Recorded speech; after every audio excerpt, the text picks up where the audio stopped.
Right, thanks to Hotclickmarketing for supporting this video. For more information, go to their website. Welcome along to this latest Matchday vlog. It's City against Chelsea at Stamford Bridge. It's a hot, sunny day. In fact, the hottest day, I think, of the year so far. So a bit of a challenge for the players. Now, before this match, Pep Guardiola said that Sunday's game in the FA Cup against Newcastle was the priority. But obviously there is a situation tonight where if City lost, then Liverpool would win the title.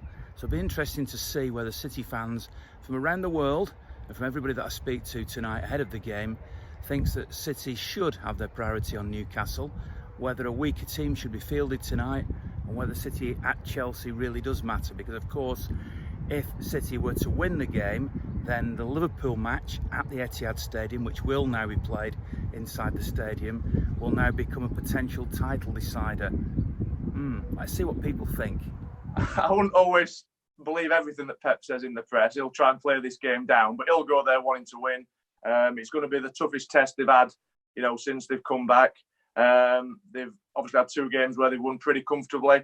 I don't think it's going to be as comfortable tonight, but you would imagine he'll shuffle the pack a little bit, rotate the squad, as I think he'll do for the rest of the season now. But it's a game I expect City to win, but not quite as easily as they've won, the first two games. I think it's more from a fan's perspective about where Liverpool win the title, where they don't win the title. I understand all that, and there's obviously years of sort of rivalry between the clubs, and it's been a huge rivalry the last couple of years. But I think you've got to win games of football. You owe that to your fans and your club and the people who employ you. You treat every game the same, and you try and win every game. And I'm sure City will do that. And it could still turn out to be, a successful season for City. Obviously, the main aim at the start of the season is the title, but what Liverpool have done this year, they've sort of just blown everyone away. So it would have took some effort for City to sort of continue where they've been for the last couple of years to challenge Liverpool for the title. But I certainly expect that to happen next year. I think City will go on and win 3-1.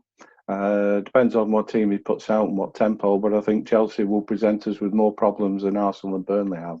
I think with the tempo of the game since after lockdown without the fans, I think the tempo has been a bit slower. So I don't think it'll be much different, to be honest, than it would without the heat. I think the fans bring that extra tempo in it, which is lacking at the moment. So I think the games have been a bit slower. I was saying that to my brother last night watching the Liverpool game. Now, this is a strange one, obviously, because you are a Scouser. Well, you played for City. Is your heart still at City, or are you a Liverpool fan, or where do you stand on this? Absolute heart at City. Always has been, really, since I've been there. I supported Liverpool as a kid, and then after I went to City, obviously I had such a good time there, and the opportunity I was given, my heart went there, and it stayed there since, to be honest. And I've been looked after since I finished playing, and I've left the club. My little girl supports them, so yeah, we root for the blue side of Manchester constantly. I'm Kate. I'm in Los Angeles right now. We usually watch at Hyperion in Silver Lake, but that's closed right now until further notice. So I'll just be watching at home. For this Chelsea game, I'm looking forward to seeing kind of how we set up now that Kuhn is out with his knee injury. So be kind of interesting to see outside of Jesus, who else can help up in the front. Of course, I love having a very healthy back line with Laporte and Mendy back. So that always gives me great confidence. Well, Pep Guardiola said his priority is the Newcastle game. This is a Premier League game. That's an FA Cup game.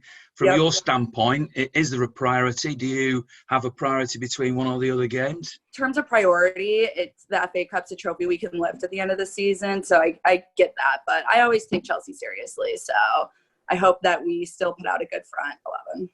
I just feel the way City have played since the start has been very, very impressive. I just really relate it to, obviously, the 11v11s they're probably playing day in, day out, which are the highest quality if you're a City player, the squad you're involved in.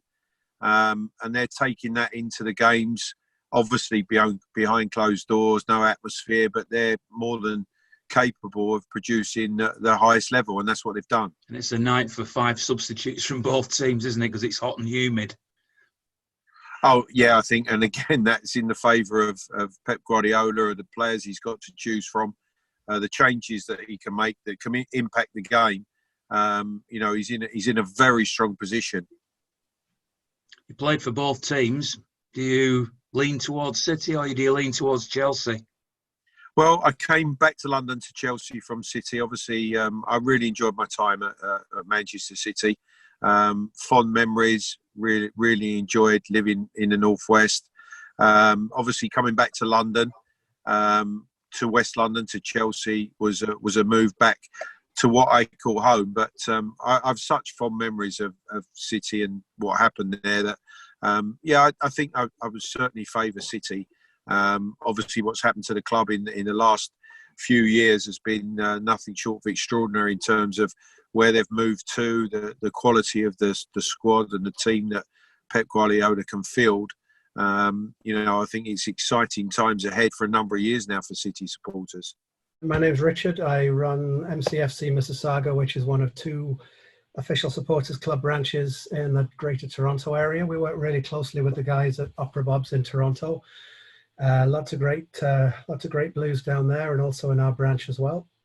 For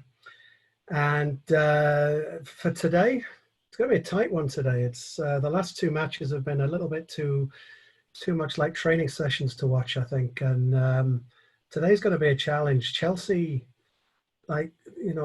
Chelsea's one of those places. It's tough to get a result. It's one of the few stadiums that since the transformation at City, we're still struggling. I was there last year in December when we got battered. Well, not battered, but we got beat. I think it was 2-0. And we really weren't in the game for large parts of it. So I think it'll be tough today. It'll be tight. I can see us squeaking it by a goal, maybe a 2-1 or a 1-0 or something like that. For me, if he wants to go for it, he'll go with Sane. If he doesn't, I think he will play that kind of false number 9, and he'll have a few players going in and coming out. And how about the possibility that the result of tonight gives the title to Liverpool? Is that something that worries you if City were not to win? I was only talking to a Liverpool fan the other day, and I said, so what? So we can get it to 20 points now. I said, so we can still win it. And it's that kind of mentality that I've got. So obviously I've got to accept that, it is going to be difficult for us to win it from this position. But, ideally, no, while it's still on, we can still win it. From the moment you park up while in the side street and walk up, you go through the security. There's the usual sniffer dog here, which is about the only one I recognised. Everything's sanitised. You have to fill in a questionnaire. They take your temperature. It's the 5th time I've had my temperature taken. It's like being back at school. And then they let you in. Then there's accreditation. They show you to your seat. You know what the normal press box is like here. We're actually sitting in effectively the stands. They put a sort of a table in for us. But you know what this is? I mean, it's just extraordinary. I mean, it's completely soulless. This is the 5th game I've been to, and it doesn't get better in terms of, you look around and what Chelsea have done is great. Like Manchester City the other night, the wrap around, the sort of thanks, all the salutes that they've done everything well. But it's the players are fantastic. But I was at City the other night. You want to see David Silva being given the sort of the proper send off. You want to see Kevin De Bruyne's brilliance being properly appreciated, and you only do that when you've got the backdrop, you've got the mirror of the fans reacting, making a noise. It was slightly weird because I spent Saturday watching the 4 games, or most of the 4 games, actually on television at home, and actually with the sound pumped in, although I'm not a fan of it, and actually think, well, actually that's not too bad. But go to a game, sit here in these stands. You know what English stadiums are like, Cheesy. You've been to probably twice as many as I have. It's about the people, it's about the backdrop, it's about the emotion, it's about the tribalism. Okay, occasionally it goes too far, but it's one of the reasons why English football is revered around the world. Obviously the quality that we see on the pitch, but also it's the backdrop. It's one of the reasons why the overseas broadcasters just pay hundreds of millions of pounds, because they want to capture the English theatre, and that's provided by the fans as well as clearly by the players.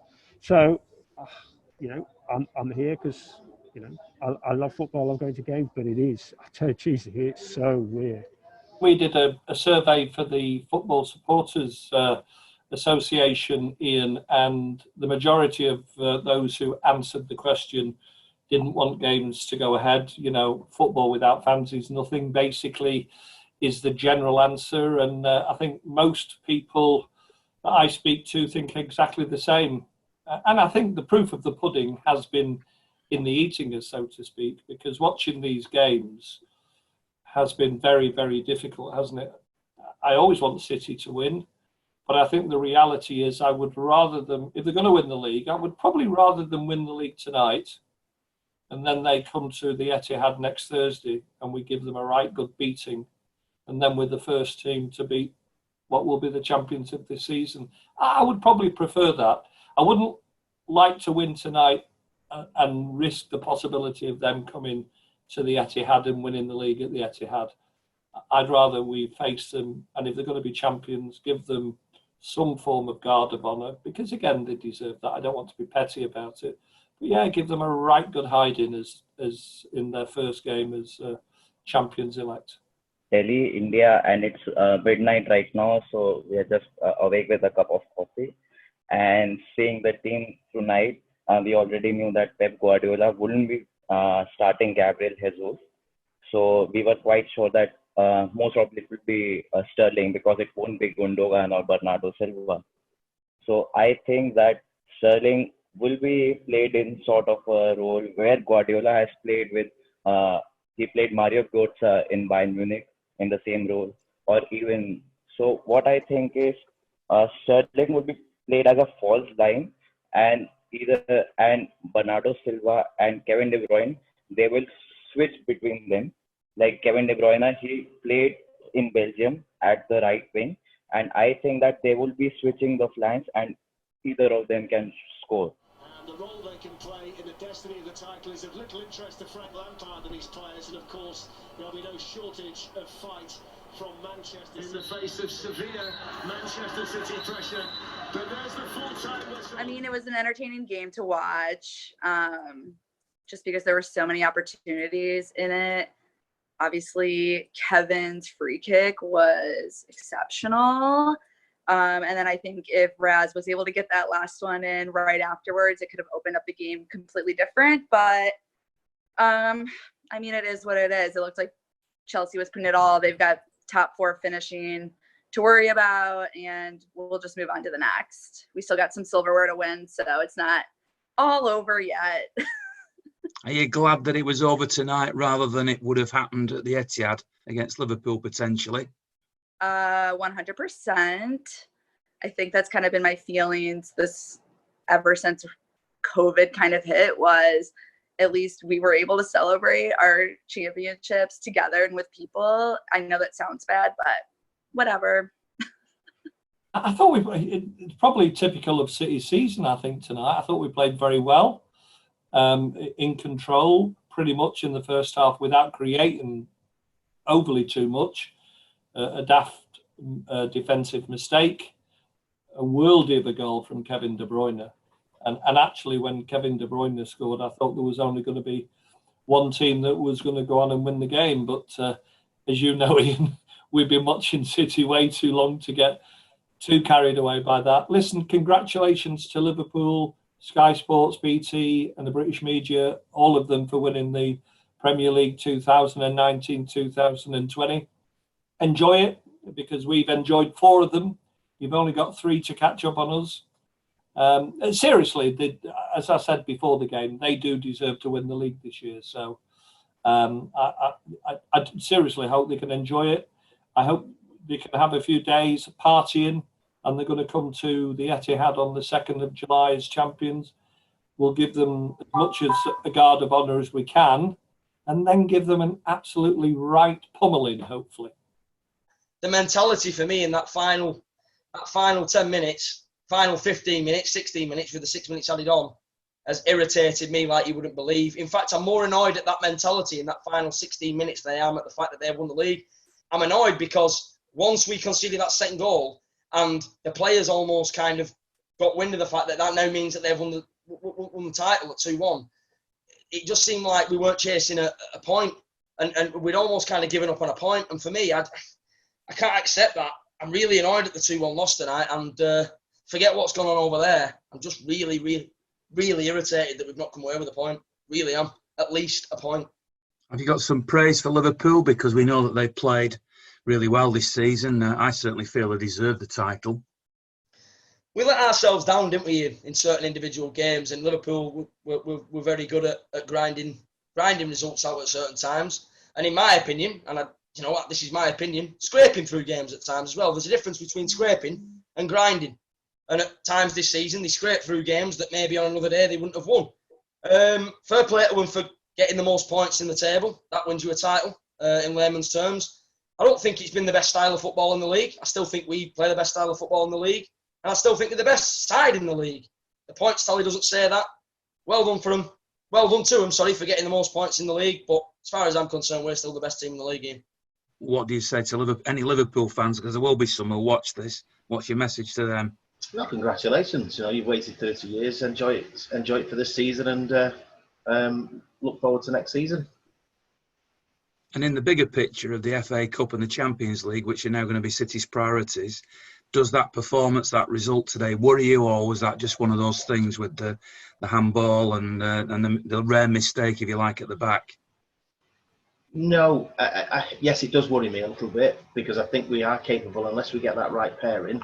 I think we are capable. And I still think that even with Laporte and one other, I still think that you know, we've got problems. Performance wasn't too bad considering we were missing a few key players, but again, it was lots of possession, not doing enough with it. Defensive brain farts that cost us yet again. It seems like every time we make a mistake in defence, we get punished for it. Questions of Mendy certainly for the first one, but I mean throughout the whole game, I thought our defence looked a little bit creaky at times. Edison was giving Kyle Walker grief over that one attack that Chelsea had in the first half, and I noticed on the replay that Walker was on the edge of the 18-yard line just watching it the whole time. So I think defensive issues have to be addressed this summer.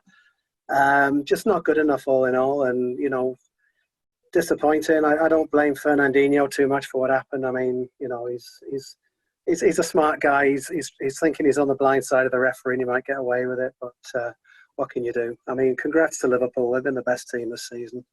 You know, at least this way they don't win it by beating us at home, or, you know, it's not at stake in that one. And we go again next year. We've got to be better next year. And I think I heard Haaland before I came on, and I agree. I think we're the better footballing team, but we just weren't good enough this year. So, you know, you've got no right to win a title year after year after year if you don't perform at your best, and we simply haven't. Well, my congratulations to Liverpool for winning the league title this season. Very much deserved. Feels a little surreal to do it behind closed doors at the end of the season. It feels like a post-season tournament and not quite right. And I do genuinely feel sorry for the Liverpool supporters who can't celebrate in the stadium with the players in the way that we've done as City fans on 4 occasions in recent years. That really is something special. So that's it for this one. Thanks very much for watching as usual. Thanks very much to Hotclickmarketing, the RRG Group and charleslouis.co.uk, who have been the sponsors of the vlogs and podcasts this season. We will continue on, of course, with podcasts on a weekly basis, recording a new one tomorrow night. That's Friday night. And then the next vlog is, of course, the Newcastle game on Sunday. Thanks for watching. Really appreciate it. And even on nights like this, when City have lost and the league title has gone elsewhere, it's always great being a Blue. Big shout out to the 3 companies that have supported the products that I put out under the Forever Blue title throughout the year, the podcast and the vlogs. See you all soon.